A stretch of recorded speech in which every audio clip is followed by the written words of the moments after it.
Okay, Sam, here's your video from last lesson. Top video is your last clip that we took. The bottom video was one of the earlier ones during the lesson, and I think you'll see some significant differences. The video on the top, I remember you saying that your arm felt better, and I'll show you why, but let's just start here at the top where your leg lift comes down. Okay, so we're at 189, top video. All right, let me take you out to handbrake. All right, so there's handbrake. That was probably less than 1/10 of a second. Let's get you out to handbrake here. You start your hands a little higher in this bottom video, but I just want to get you out to where your hands brake because you're pretty much in the same position. Okay, so there you are. All right, so at the first, probably 1/10, maybe a little less, there's your positioning, and you can tell already in the top video you have a little bit more of a trunk tilt because you're concentrating on that. This one you're a little bit more vertical, and what I like about both videos is that you're not stalling. So if I take you out now about another, let's go another 1/10, so 2.04, let's go to 214. If you watch your back hip there, and let's go to 345 here. This should be about pretty much the same. Yeah, if you watched your hip as I was moving you out, there was no stall in the hip, which means that you were shifting your weight, and after you've shifted forward, now you're trying to find your flex. And that's your load, that's your power load. So good job loading the hip. So you can see the difference here.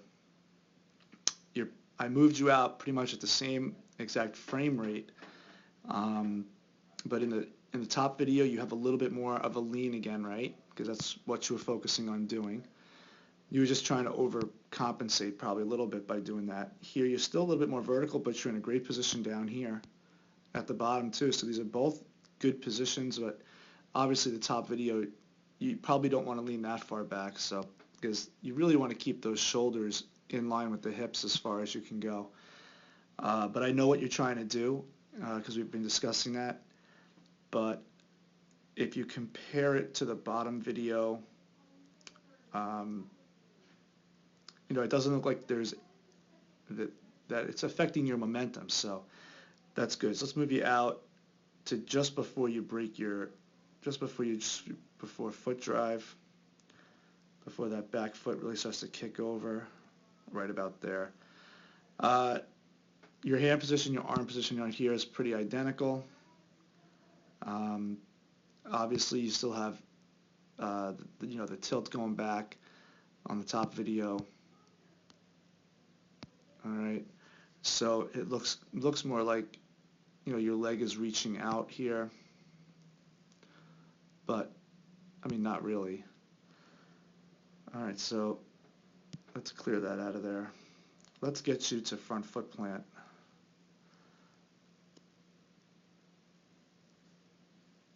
Okay, so we get you to front foot plant right there.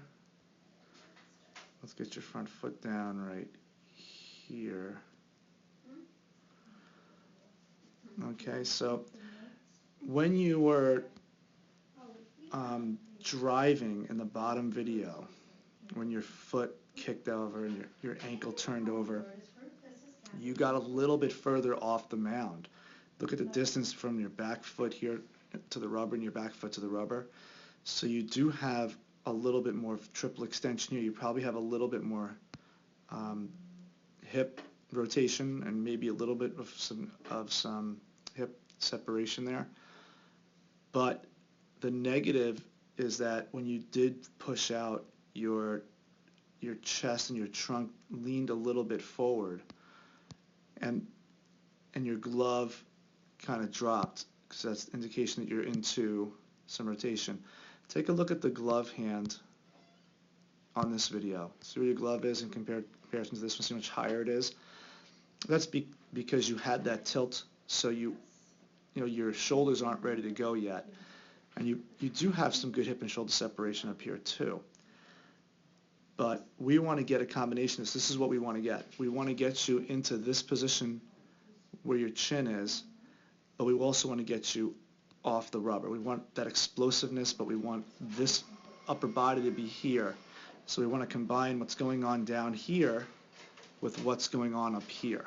So this is the lower legs that we want to see, and this is the upper body that we want to see combined. That's going to be your project this winter. And watch how much your velocity will explode. Now, here's the reason why your arm felt better in the top video. Well, look at the position of your throwing arm as you're at front foot plant. The bottom video, you're up in full cock position, ready to go. So when your trunk rotates a little bit soon,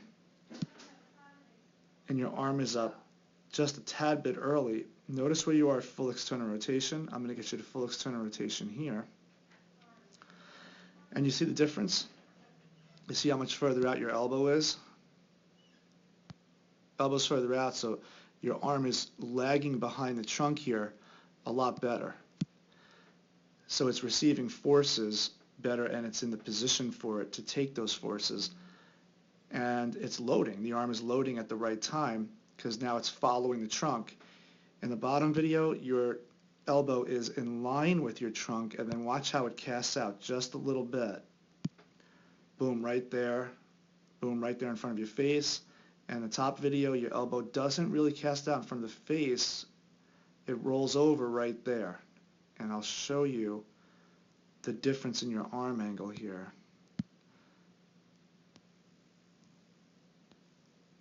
And why the top video is a much healthier arm position, because you got the arm up later. You're at like a 129, and in the bottom video, let's take a look, about 116. So the bottom video, your elbow was out in front, cast a little bit more because it was ready to throw sooner, and you just had some early rotation, and that's what that does. It puts more strain on the arm because now you have to internally rotate, and this is where you're going to get your velocity out here in front of your face. But when your arm is up later and it's reacting later like it is here, when your foot's down, look at how much lower your arm is as compared to this. See the position of your hand and your arm? Doesn't look like it's much, but it makes a huge difference when you're talking about microseconds here, milliseconds. So there you go. When you pull, when you start to rotate here, you don't have early rotation, so now the arm takes all that force quick, and it loads quick, and it lays back sooner, and it follows the trunk, and that's really what we're after. Get this arm to lay back, follow the trunk, and then swing over when the trunk pops out. Okay, so yes, the trunk lean is good.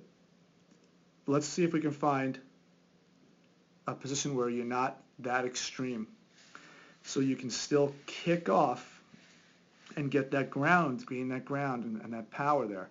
The reason why you can't is because you've got a lot of weight still leaning back on that leg.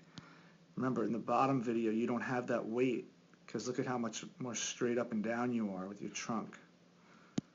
Okay, so your trunk is here, and in this video up here, your trunk is, when you're ready to kick off, your trunk is back here.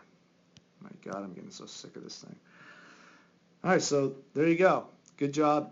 I like the trunk angle, but let's try to find a middle ground so that we land in a great position so that arm can really receive those loads and then follow the trunk and lay back quick. All right.